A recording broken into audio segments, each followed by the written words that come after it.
Welcome back to the Director's Chair, which is our weekly live stream forum on which we explore the intersection of leadership and creativity and the sometimes more dramatic tools that can help us in leading creatively and traits as well.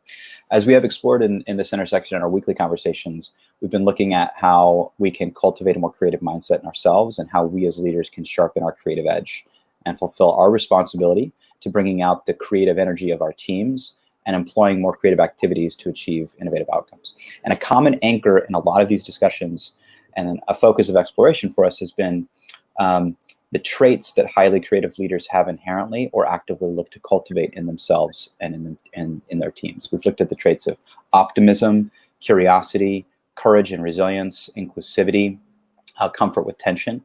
And last week we talked about one of the most important traits that we found ourselves coming back to so often, so frequently, in almost every single one of our discussions, which was empathy and its relationship between leadership and creative outcomes and cultures. And today, we're going to continue down this path and talk about another equally important, I'd say tantamount trait to empathy and very related for highly creative leaders. And another that I would argue, again, is foundational to leadership. And as one of the leaders at IDEO put it, creative confidence and the necessary, what's necessary to achieve innovation, and that is authenticity. So today we're going to talk about authenticity, creative confidence, and the connection back to highly effective teams and innovative outcomes. And so I'll kick it off here for our group and start with the prompt, and we'll explore a number of these things. But what's authenticity got to do with leadership? Let's talk about that for a moment, and we'll circle back and kind of connect that back to leading the creative process at all, overall as well. So we've talked about that in a couple of our last sessions, but let's kick it off here and just kind of revisit why authenticity is so important to trust and leadership, and then we'll jump into the creative as well. So I'll open it up here to the group. I can start off, Dan. That connection between authenticity and creativity, in general, just high level, to be creative, it's draining. Right, it's a lot of work to come up with new ideas and to really think and do deep level double layer analysis, or just really dig down and to figure out how to do something new, groundbreaking. It takes time, it takes commitment, it takes dedication. Right, your whole self needs to be present. If you're not authentic, you're too concerned with acting or trying to be something that you're not, that you can't really dedicate as much as you would like to that creative process in general. So number one, I think, is just mind share. Number one is if you are trying to lead a creative team and lead a creative process, and you cannot be consistent with yourself, or you are concerned elsewhere, you cannot be present and in the moment. So that would be my number one thing with just creating the time to be creative. Tom, I love that you went there immediately. In fact, we're getting to a point that I was hoping to hit probably 20, 30 minutes from now. You can rewind my comment. But no, this is perfect. Let's go there now and maybe and just go ahead and hit it, which is, like, to your point, it takes a lot of energy to lead a creative process. And I would argue that it takes a lot of energy to be phony too. And so, like, if you're not acting in a way, or if you're putting too much of your time into acting in a way that's inconsistent with who you are, trying to exude traits that are maybe not those that come naturally to you, and you're trying to be someone you're not, that takes an inordinate amount of energy. And if you don't have that to deploy to leading in such a way that is going to result in innovative outcomes, you have no spare energy at all. That's and even just using Laura's golden nuggets, I learn from her every single week, and I love it. And so I take her golden nuggets, I put them in my head, and I save them for later. But I remember we talked about a few weeks ago cognitive dissonance, right? And that stress that creates when what you're doing outside or what you're portraying is not aligned with your internal beliefs. It creates some stress and some tension. You are not your full self, or can you be nearly as creative as you would want to be when you have that internal stress going on?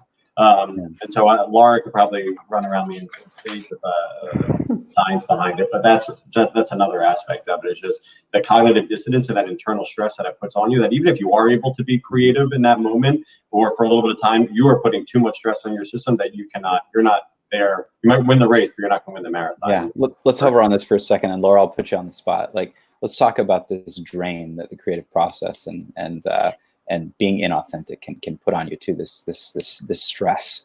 We're connecting this back to our last few sessions, I think, at this point.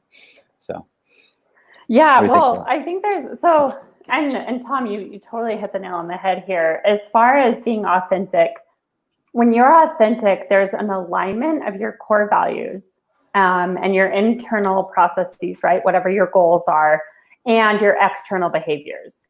And when those two things are incongruous, then there's cognitive dissonance, which can result in everything from just mild discomfort, that feeling of like, this doesn't feel quite right, to guilt, that could be debilitating in some cases, and other emotions that are just a lot more negative and impactful in your day-to-day functioning. And so I think that one thing that's also important about authenticity is that one of the key elements of it is that you're true to your core values, even if it's not what is popular, even if it doesn't align with what your peers are doing, what societal expectations are.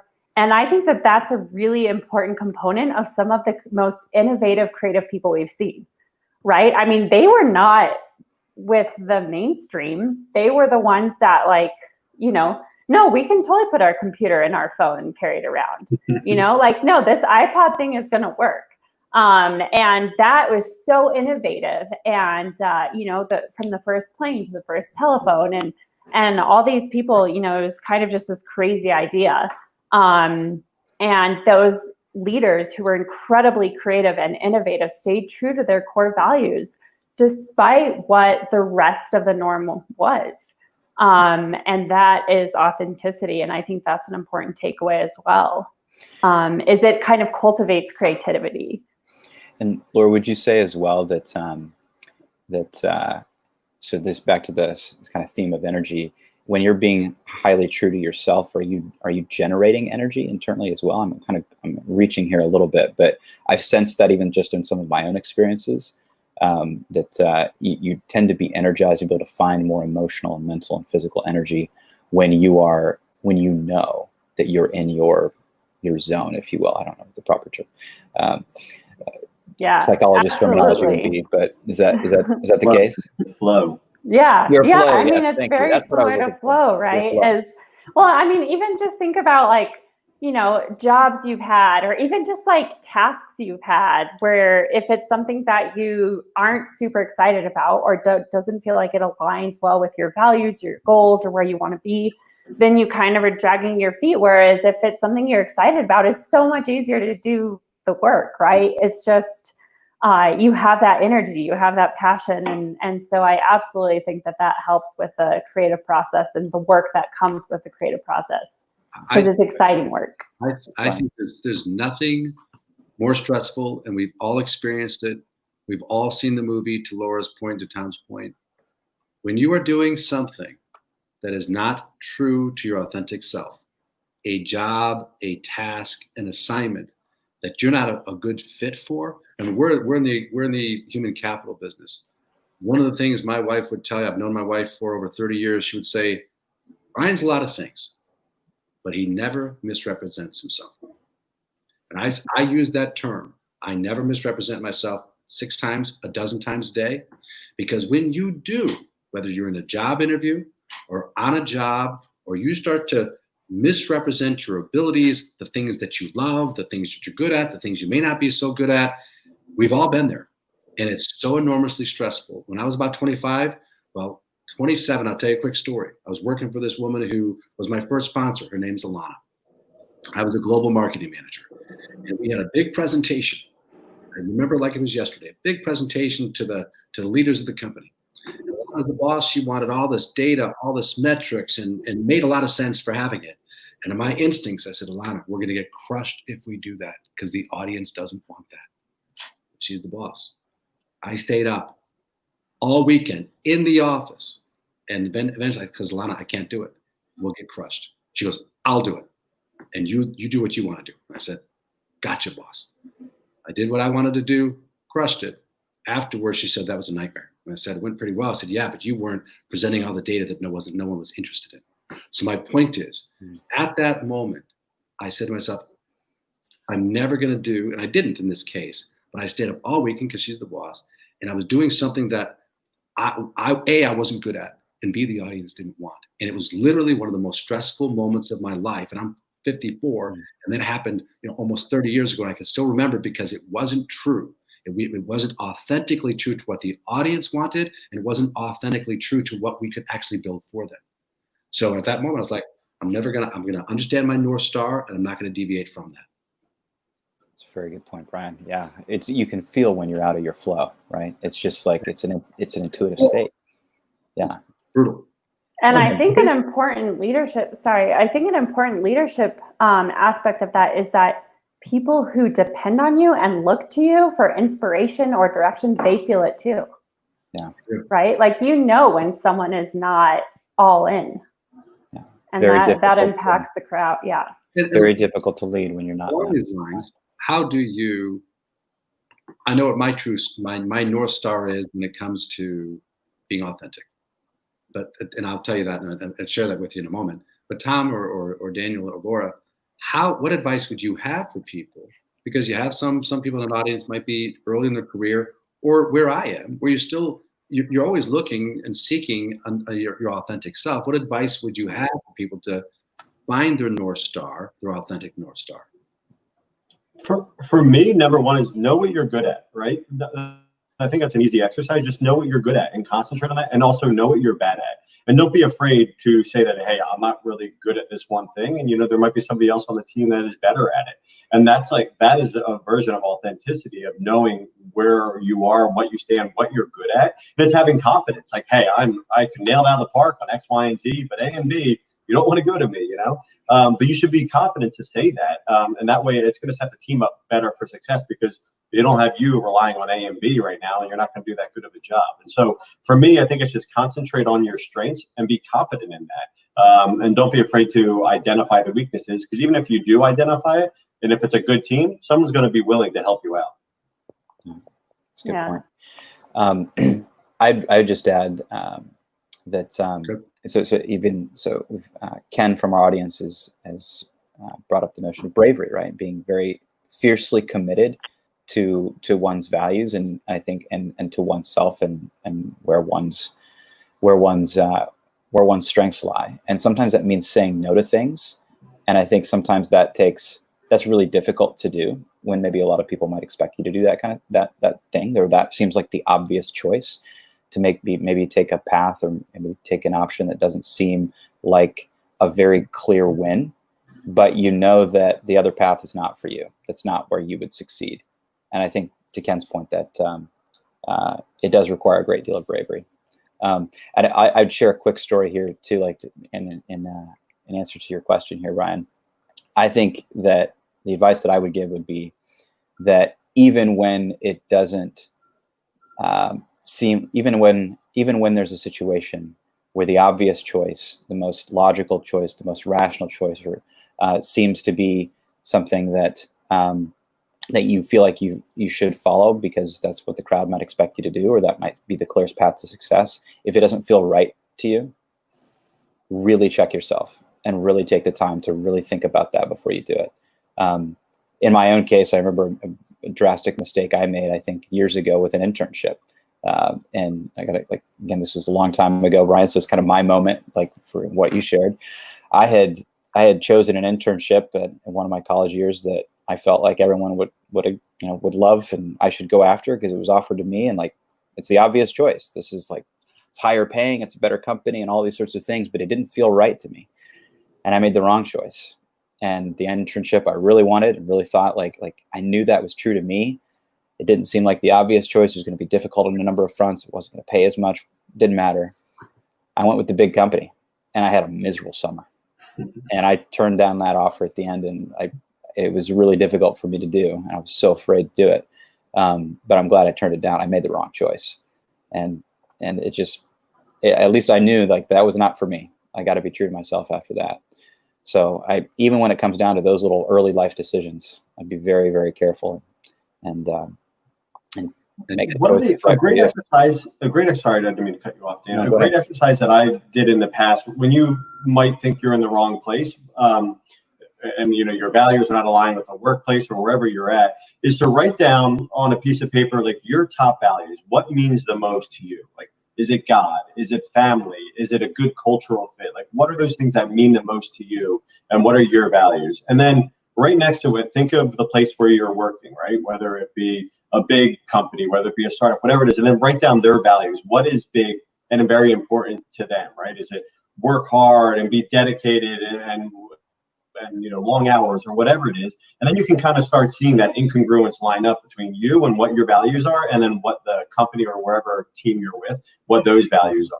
And that can start, it really illustrates the point where you are no longer being authentic to yourself, potentially, if these things are that disjointed and not lined up. And so that's a great exercise that someone can do if they feel like they might be in the wrong place, or even if you feel like you're in the right place, and that could be confirmation, right? And so that's a great way to see, am I in the right place? Will I be comfortable here in the long run, or should I try and consider different alternatives?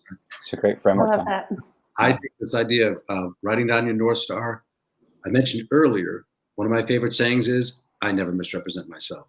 Another thing that I say a lot is, in terms of authentic values, is my daughter, Kate, who's going to be 19 soon, and my 3 sons will never see me in a hoodie with my hands behind my back getting into a squad car. That's number one. And it may seem kind of obvious, right? Character and integrity. Well, in this world, at any company, small, medium, large, you're going to find people who run the ethical line. And when I lead teams, I say that right up front. In fact, there was a CFO of a company I used to run who was already let go before I got there. And it was explained to me that he had extracted $3 million from the company. I said, no. We don't let him go. We're putting him in prison. And that's exactly what we did. So, number one, and when you have that as because character, you can't teach character. You either have it and you don't, but you have to hire for it. Then from there, it's talent, culture, strategy, and how you spend money in that order. So whenever I think about interviewing someone for a job or coming on a team, my entire North Star is around the ethical line, never, and then talent, culture, strategy, and how you spend money in that order. And then for me, at least, that's how I've been able to stay true to my North Star for my entire career. I like that a lot, Brian. In fact, it brings to mind Clayton Christensen's "How Will You Measure Your Life?" I think you wrote back a few years ago. And when I first looked at, when the book was first recommended to me, sort of like one of the pitches for the book was like, doing X, Y, and Z, and also staying out of jail. And that seemed kind of like an obvious one where we even spend time on that. But to your point, the road to hell, I guess, how does the phrase go, is paved with good intentions, right? It's the little choices that you make along the way that just can, before you know it, you're being unethical and authentic, and it's not, and then you're completely out of your flow. It's like we were talking about, I think it was last week, to do your job and to lead effectively, you have to be willing to lose your job. And to be authentic, for me, that's a message that resonates, because as long as you have your values, you understand, well, here, this notion of what you're good at. So if we say, stay true to your line of what you know, your strengths and what you're good at, we're also saying, you got to stretch yourself too. How do you guys think about that in terms of, we all know we should work hard to understand what we're great at. And at the same time, we don't want to say, well, I'm only good at that, so I'm not going to do that. Your thoughts on how you stay on your authentic line in terms of your ethics and your strengths, but also you stretch yourself, because you also don't want to be one of those leaders who says, I'm good at this, I'm not good at that, I'm not going to do that. How do you think about that? I think, so both Tom and Dan had great advice, or, what advice would you give someone that's maybe earlier in their career, younger? So I think along the lines of what you're good at and what you're not good at is also, it's so important to learn what you like and what you don't like. Because I think that it's really easy when you're younger to like the idea of something, right? Maybe because it has prestige, or because your parents wanted you to do it, or you've just been socialized to want to do this thing, right? And then you try it, and it's, it's kind of like the big company with the nice pay and the nice title. And then you're like, this is awful. Like, this is not for me. And so I think a huge part of goal congruence when it comes to career, and that's a huge part of authenticity, is just like figuring out what you like and having the self-awareness to realize what you don't like. you know, even if that was your dream job. Or and then, you know, to Ken's point in the audience, it's also having the bravery to say, I have to change course. Like, I know I started on this path and this is what I wanted to do. And whether that's a big project, right? Like your example, Brian, and just realizing like, hey, I know we put in all this work. This is not what the audience wants. This is not what the client wants, whomever. Or maybe it's, you know, my dog, he worked with a behaviorist for a while, and she has her PhD in chemistry, and she changed to a full-time dog trainer and doggy daycare and like boarding. And she was like, I was like, you really have your PhD? Because it's in the title of her company. And she was like, yeah. She was like, I was at Lanel with a PhD for years. I like dogs more. And she's so successful and she's making such a huge impact. And I was like, that takes so much bravery. So whether you are, you know, whether it's changing course on a project, or maybe a reorg, right, of your organization, some sort of structural changes, or it's a complete change in your personal life of like, you know, like me, I started in biochemistry because I thought I wanted to go to med school or at least be in science. And then I was like, I do not like spending all day in a sterile lab. It's not for me. And that was really hard for me to come to terms with. I felt like I was a quitter, right? And we live in a culture that quitting is one of the worst things you can do. But I felt inauthentic. And so I had to change course. You know, you're making me think, Laura, in terms of authenticity and comparisons. Yeah. And I think it was Roosevelt that said, and many, including Einstein, comparisons are the death of everything. And a friend of mine asked me to talk to his niece. And his niece got a 3.8 grade point average from a nice school, business student, but was doing an internship in the leadership program at Chick-fil-A. And she liked the job, was making $14 an hour. So when you're at school, you're the star, you have a 3.8 grade point average. Now you're sudden in your mind, you're at Chick-fil-A and you're in their leadership development program. So she called me. I said, well, I'm thinking about these other jobs here. Chick-fil-A and the leadership development program, instead of cleaning chickens and doing this. And I said, listen, do you like it? Meaning you're in the leadership development program. Truly one of the better in the United States today. Don't worry about the money, because that will come. You'll end up owning a franchise or 2 or 3, which is what that program is about. But she was young, 22, 23. And even though, back to authenticity, what do you really want? This authenticity and comparisons, she ended up taking a job with some company. I'm sure it's a nice company because it looked better. Mm-hmm. And it'll be interesting to talk to her again in 5 years to see if that was the right call. Yeah, mm-hmm. It's that of the death of happiness and authenticity. It's kind of what you were talking about with your friend who says PhD and says, you know what, I love dogs. I'm great at it. I can build a life and a business around that. Let's do that. It's staying true to that North Star. And I would argue that there's got to be a number out there statistically somewhere that the vast majority of people are being marginally somewhat true to their authentic selves when they wake up at 65 and go, I wish I had pivoted. I wish I had made a different decision. Yeah. Be more. Yeah, I like that a lot. I'm going to double click on 2 of your points there, Brian. That comparison is the death of so many things. I just even thought last night, like our daughters were doing an art project, and one of them was complaining, like she was like, "Oh, mine's not nearly as good," and Heidi said, "Comparison is the death of joy." So it's I appreciate you drawing that out. But the other thing too here, and Laura, just kind of your story and Brian, some of your points, I think really helped this to resonate. But like to Ken's point about bravery and courage, it's just so critical, because if you find yourself in a state where you're not being authentic, you're clearly out of your flow, you need to make a change. That requires courage. And one of the greatest kind of Forbes contributor articles I ever read was actually, you guys know I love pop culture. This was a connection between leadership and Star Trek, and specifically Captain Kirk. What can you learn from leadership there? And one of the points was sometimes you have to blow up the ship. And that requires a lot of courage to do that. And that means it may be a complete course change career-wise or personally or professionally.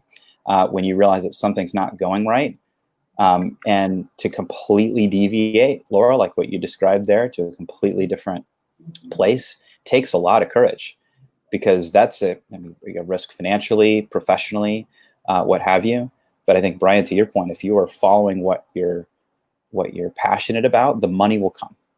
And that was something I wish I'd understood years ago, for sure. But Tom, you were about to jump in there with a point, I think, as well. Yeah, well, I just wanted to address Brian's original question, where for leaders, like, how do you differentiate between just saying, "No, I'm not good at it, so I'm not going to do it," right? Yeah. And I think you need to differentiate between, being inauthentic or not authentic when it comes to morals and values, and then when it comes to skills, right? And so, if you are incongruent with your values, that's when it's like, yeah, give up, throw it to the side. It's not worth pursuing. But to his other points, like, yeah, maybe I'm better at analytics, or maybe I'm more of a quant person than I am a qual person, or vice versa.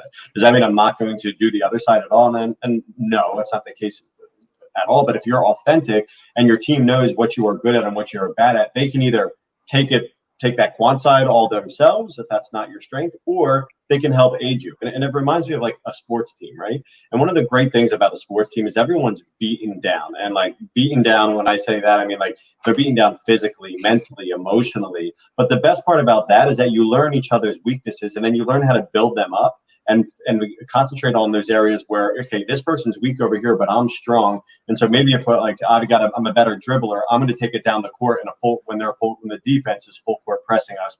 I'm going out on a limb here, but with the analogy, and then you can be further down court or whatever it is in those pinch situations. I know where my skill set lies. And the person who can't dribble, well, I know he's a hell of a jump shot, so I'm going to make sure I get the ball to him or her, and they're going to shoot the basket for the 3 points and win the game, whatever it is, right? But it's being authentic, so your teammates know what you're good at and what you're bad at. It's not a good thing or a bad. I mean, it's not a bad thing to say that you're not like great at something, right? But as long as your team members know that, they know how to properly support you. And I think only that can come out in authenticity, which builds that further trust, which we talked about last week, which is very important. Let's talk about authenticity and typecasting and what that means. And I'll give you an example. Let's take Joaquin Phoenix. I consider him one of the best actors of a generation. And the reason is he's always authentic. But his range of the kinds of roles that he is successful in, everything from The Son and Gladiator to the movie Him to his most recent, I believe he won an Oscar for his performance in Joker. His range is unbelievable. And so how do you think about authenticity and taking and increasing your range and using Joaquin Phoenix or whoever you love out there as an actor or an actress, and how do you establish that kind of range and avoid being typecast? Because if you're true to yourself, you can't be typecast. So Brian Kibby, he loves to lead people, loves sales organizations, loves all these things, but you can get typecast. Well, what about him as CEO or president? You see, and I've been able to make that migration to that. But it's easy to get a typecast as well if you're authentic to the things that you truly, truly love and are great at. How do you think about that? That's an interesting prompt, Brian. Thank you. I don't know this directly answers the question, but as we work through it, one of the things, to your point, Brian, that I've really appreciated is that some of the most successful leaders and almost like most successful creatives, most successful actors, the most successful performers, and even some of the most successful business leaders have been really good at reinventing themselves. Just incredible at it. I mean, Robert Downey Jr., certainly. Steve Jobs had to reinvent himself with Next and come back. And those reinvention stories are incredibly interesting, incredibly powerful. But I think the short answer, and as to how you do this, I don't know. It's a longer discussion, but being comfortable reinventing oneself and figuring out ways to do that and being open to that takes courage as well. But one would have to do that in order to avoid being completely typecasted in one specific area. And I think maybe even connecting it back to your original prompt here that Tom provided such a great analogy for, like how do you stay true to what you're good at and those skills while also stretching yourself? That might be more or better addressed by focusing on a career path that is true to you and recognizing you're not going to be good at 100% of the traits that are required to really excel there. And so you can then make a selection or kind of narrow down where you will focus your development time and the qualities and traits and skills that you need to develop by what's most critical for that career path, relative to just being a good presenter or being better on the qualitative side versus the quantitative side of things. I was listening to you, Daniel. I'm just a true North Star, an authentic North Star could also be, I just refuse to be typecast. That's one thing on authenticity. There are actresses out there. Al Pacino, he's typecast. He's a screamer and he's a yeller, even though he early days was a brilliant actor. I just refuse to be typecast. That's an authentic view of whoever you want to be as well. And I think that's the line that Joaquin, I suspect, and his agent, I'm just refused to do it. I'm not going to be typecast, and here are the risks I'm willing to take to ensure that I never am typecast.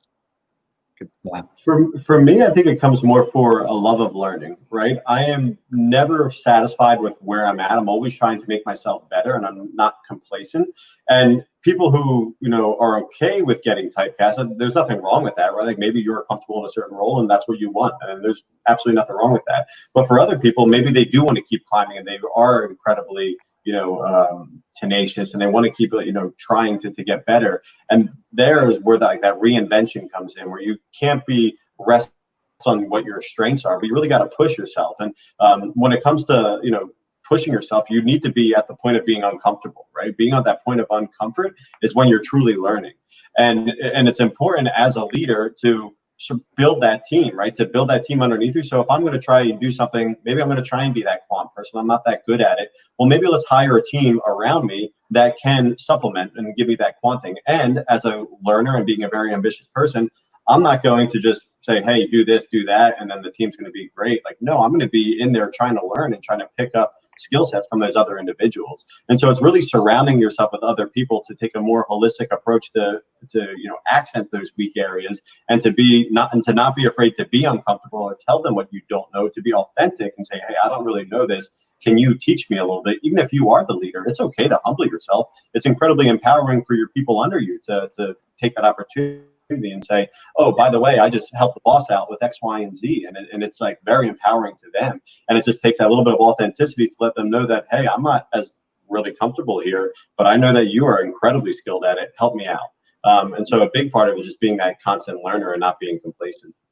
That's good. I think it immediately sort of back, Brian, to your point about, typecasting and maybe even just the actor's analogy.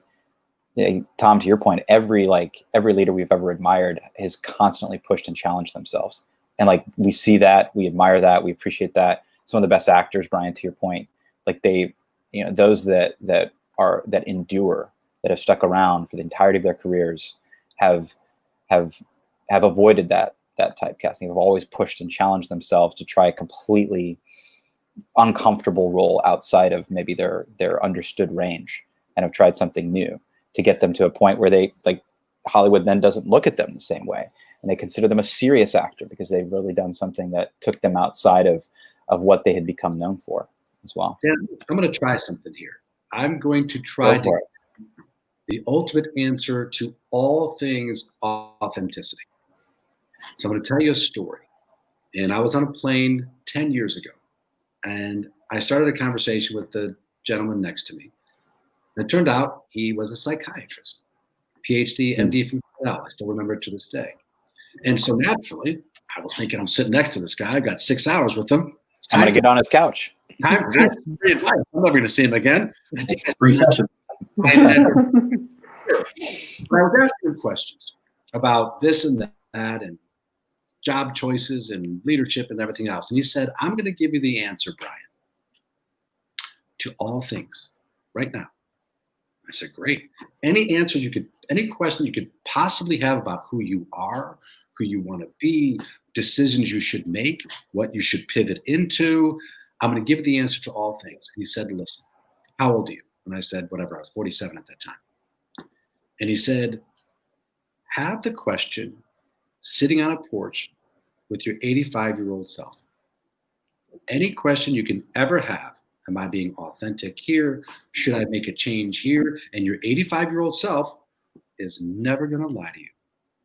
if you think you should get out of this relationship, if you're single or married, if you think you should do this, your 85-year-old self will always tell you the truth and give you the answer. It's up to you to decide whether you're brave enough to listen. So your 85-year-old self. Your 85-year-old self. Am I being authentic here? Is this the right job for me? Is this the right relationship? Is this the right strategy? Your 85-year-old self will tell you. The answer is hard, Brian or Laura or Dan or Tom. You may not want to hear it, but I'm going to give it to you. And it's up to you to decide if you're brave enough to listen. I like that, right? I for some reason, I was immediately thinking of, I'm going to nerd it out here for a second, but the BBC's Sherlock Holmes, which I still maintain is one of the greatest detective shows ever to have been produced. But he would often go into his mind palace to solve problems, and sort of like you just take a step back. From now on, when I go into my mind palace, it's going to be with my 85-year-old self to have a conversation. So if I drift off for a second, Tom, that's what I'm doing in my mind palace. That's good. So I think maybe from here, thank you for this discussion on authenticity. I think this is one I was looking forward to revisiting. And I'm curious to maybe pivot here a little bit.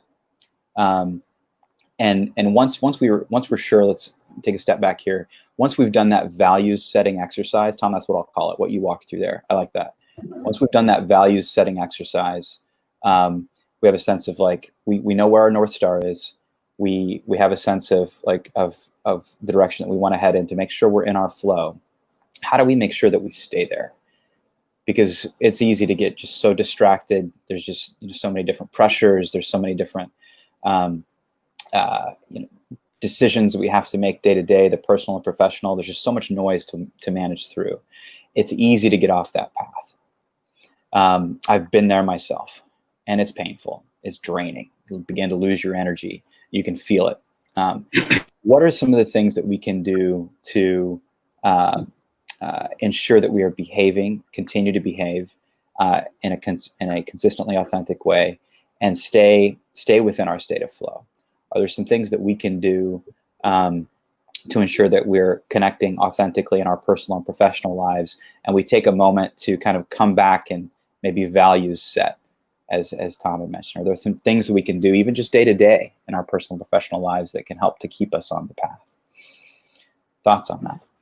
Yeah, number one, absolutely. And I think it comes down to we ourselves, the singular person, we do not have all the answers, right? Sometimes we are not our own best critic, and it's best to get someone else, right? And so some of the best leaders in the world have executive coaches or whatever it is, right? They have some mentor or someone that they trust that can be there, that you spend time where it's, you are fully present, and you talk about what's bothering you, whether it be at work, whether it be at home, whatever it is, and you're able to get that someone who knows you very well and able to give you unbiased and objective feedback.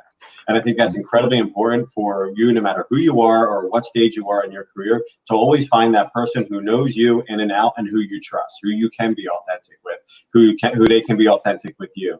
And you just need that to set up a conversation, whether it's, bi-weekly or maybe monthly, or maybe it's even just quarterly, whatever it is, just to make sure that you have these on the calendar, that you need to have this check-in to make sure that you are in congruence with the way that your values and where you're at. And so I encourage anyone who's listening to absolutely find that mentor or that coach person. Tom, I like that. I like that a lot. Just it's so easy to lose sight of how important it is to cultivate mentors at every phase of your life, both personally and professionally, and have someone to go to, and just kind of get on their couch. That's critical. Tom's point, it can be really hard to see yourself. Even if you believe that you're so authentic and you're so candid and you listen to people so hard, it can be really hard to see yourself. And back to this coaching thing. So as you know, I spend a good third of my week now coaching at various levels in organizations.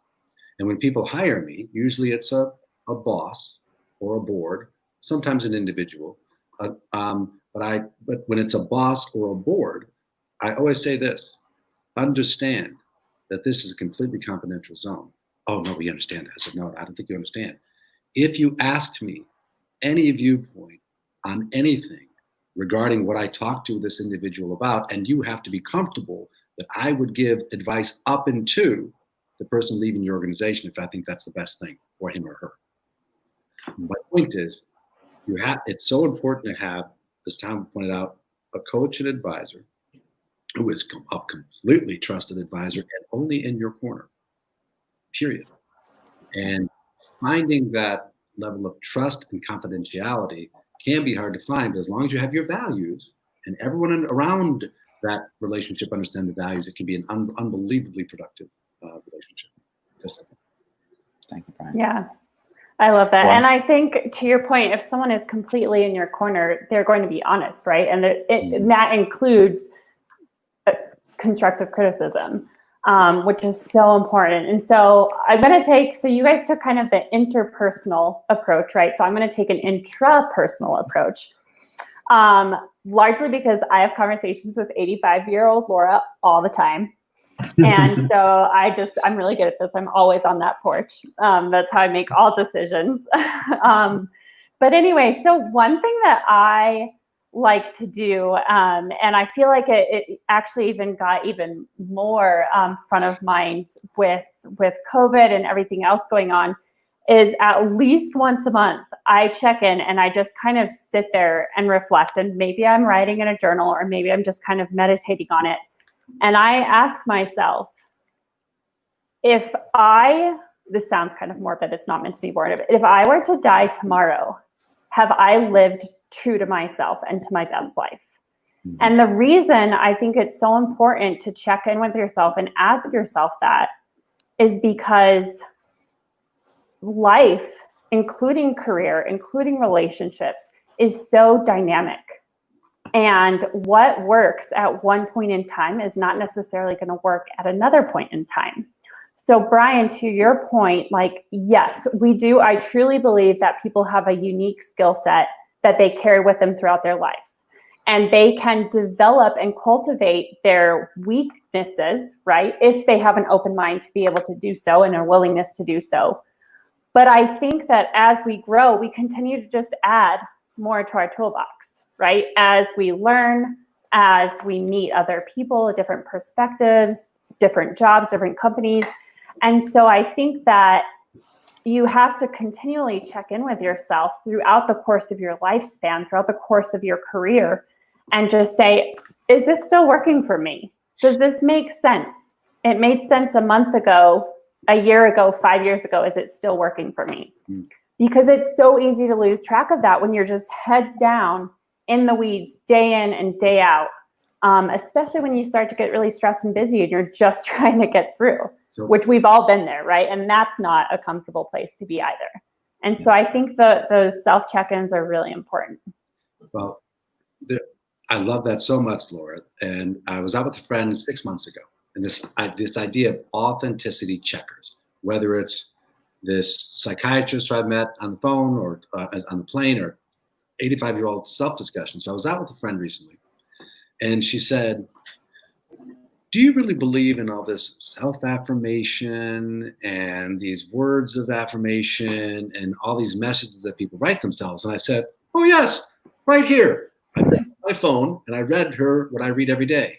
And my first sentence apropos what you said is, you are going to die.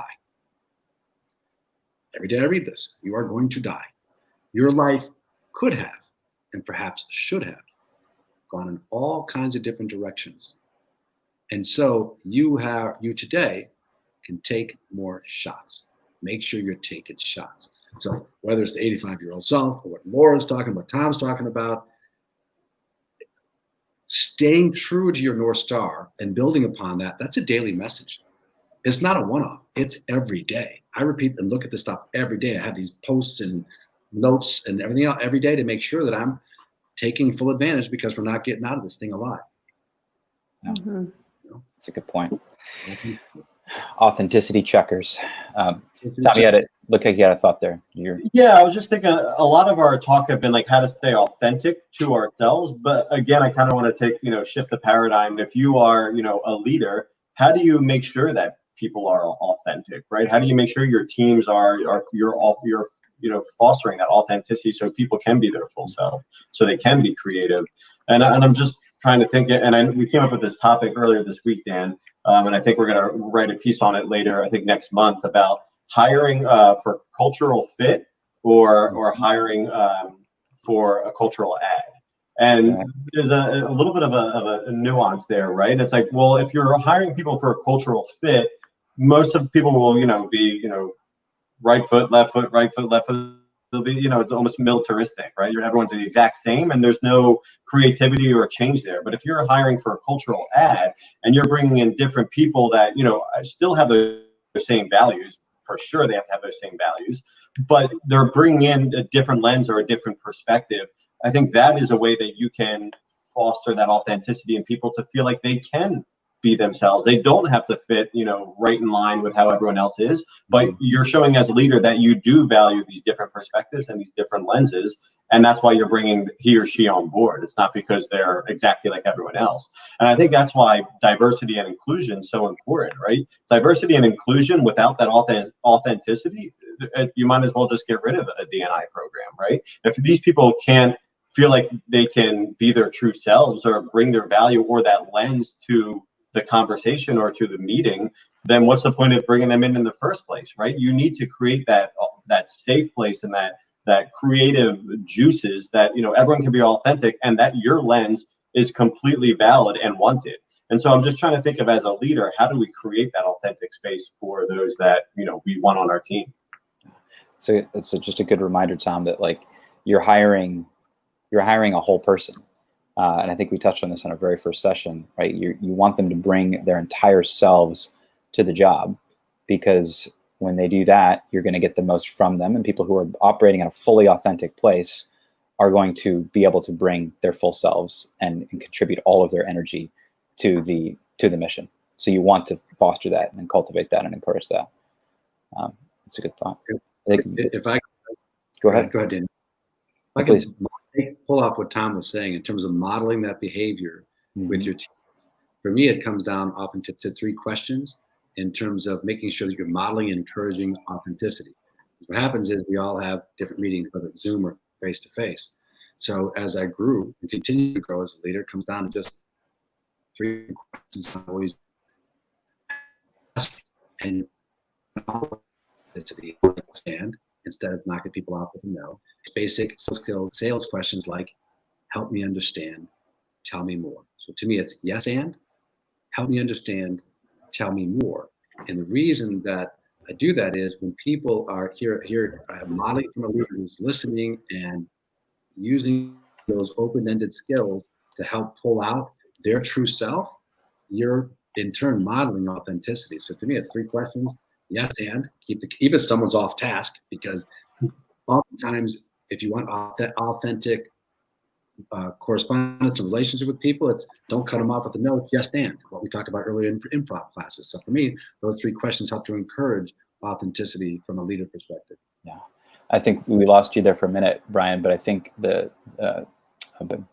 bottom line kind of gist here was that if we're going to be able to foster and cultivate authenticity in our teams, that one, we have to model that up front, and that's right. Encouraging people to like yes and, just like we talked about on improv, on our improv session. Like how do we continue that conversation and we don't shut things down, but then 2, that we're being authentic ourselves in such a way that we're modeling vulnerability also.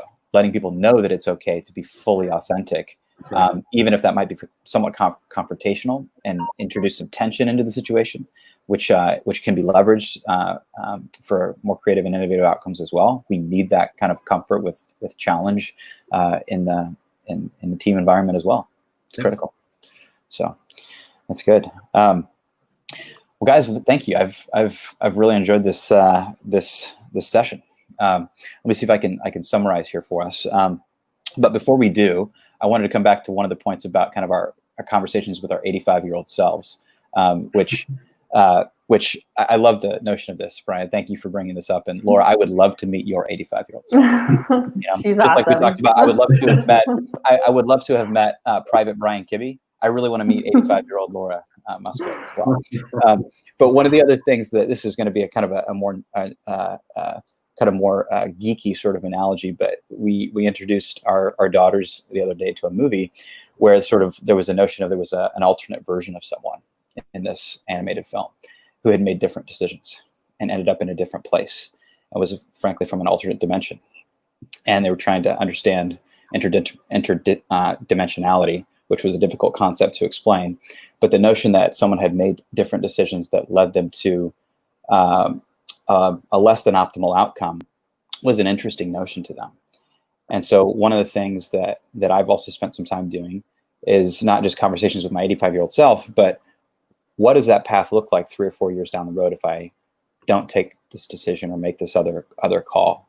What does that lead to? And do I want to be there? Do I want to meet that guy? Who will he become? Which is kind of a scary exercise to go through. But who knows? Maybe there are alternate dimensions out there. So That's another topic. We'll save that one. Entirely different topic. Or the alternate dark mirror universe or something like that. Right? So I think we started out here talking about energy. Tom, thank you for taking us there immediately. I think it's just such an important point. When you are not being authentic, when you are trying to put up a front for whatever reason, living a lie, whatever that might be, it takes a lot of energy and work to do that. I mean, it's incredibly difficult. And Brian, I'll connect it back to the film world again. I mean, we've seen that movie. I love that phrase. Like even those heroes who are living a lie, it takes a toll on them. Bruce Wayne, for example. I mean, that arc of films and Christopher Nolan put together, I thought that was beautifully acted as well. Like that takes a toll on you living a lie in any kind of front. So, but it can lead to debilitating guilt as well. Laura, I love the way you put that. Like if we're not being true to ourselves, we experience cognitive dissonance such that we are draining ourselves. We have no energy reserves. We have nothing to pour into the creative process. And the creative process, to your point, Tom, requires a lot of energy. So we have to bring our full selves into that as well. And if we're ever misrepresenting ourselves, that is not a place you want to be. So Brian, thank you for reminding us of that as well. But Tom, I think one of the things I've appreciated most from this session is again what I'll call your values setting exercise. Like how do we find our North Star very early on, figure out what we're good at, what we value, where the intersection of that is, and therefore where we should be heading in life. We have to have a vision for our life as well as for our career. And if we have no idea where we want to be, or haven't at least thought about that a little bit, we're never going to get to an optimal place. And that involves some serious value setting. And that might involve, at some point, if you get off that path, the courage to blow up the ship. Laura, to the example you shared, make a completely different decision and change your direction. And that is a scary thing to do. And so to Ken's point from our audience, that requires bravery. We've talked about courage and resilience. That may be the best example of it we've talked about so far as well. And then remaining authentic and constantly checking ourselves throughout our career. Tom, your point about finding and cultivating mentors throughout every stage, having someone, Brian, to your point, who's completely in your corner that you can trust and you go to frequently is just vital.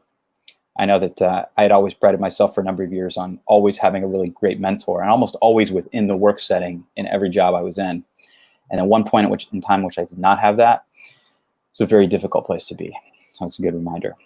And it's very, very important, of course, to cultivate that. How do we cultivate authenticity in our teams? We're doing that in much the same way that we've talked about in some of our previous sessions, to Brian's points, about fostering a yes and culture and encouraging people to bring innovative ideas that might be challenging, to build on ideas that are brought to the table, and modeling that authenticity and vulnerability from the outset as well. So, guys, thank you. I appreciated this time, and thank you to all who've joined us today. Appreciate your being with us, and we'll look forward to having you at one of our future sessions here at Into Growth on Tuesdays, Wednesdays, and Thursdays at 11 a.m. Eastern. So until next time, guys, remain authentic and do some authenticity value setting exercises. It's good to see you guys. See you. Enjoy the rest of the week. Thank you, everyone. Bye.